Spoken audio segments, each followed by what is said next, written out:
And you can't harass anybody, whether it's a police officer or a citizen. You can't just randomly start harassing somebody. That's a crime. Debate rages on whether social media is a positive or a negative impact on our society.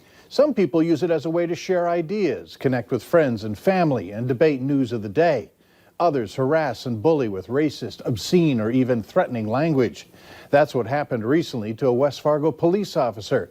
Valley News Team's Joshua Peguero explores how social media trolling can have real-world consequences.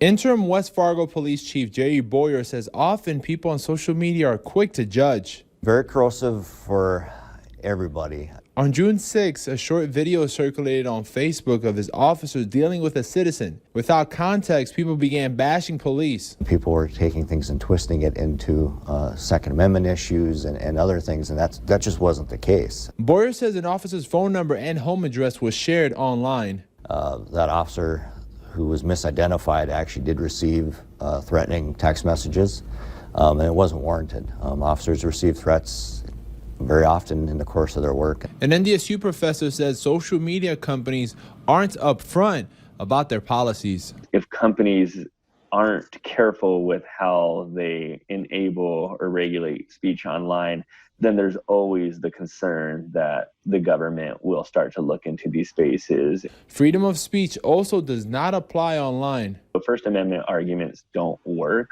on online platforms because these are private spaces. We got different stories from people across the community about social media harassment and what it looks like. Some have received racist comments, others, it's just plain threats. I know genuine people that are accepting of us here, but when you go online and you see that kind of stuff, it makes you question, how accepted we really are in this community. Organizers of several Fargo rallies say the messages they get in comments on news sites are hurtful. To see and read those comments were just, I was in tears. I was in tears. Some of them said just burn them all. Some of that harassment has led to physical threats, which can lead to charges. In Fargo, Joshua Peguero, Valley News Live.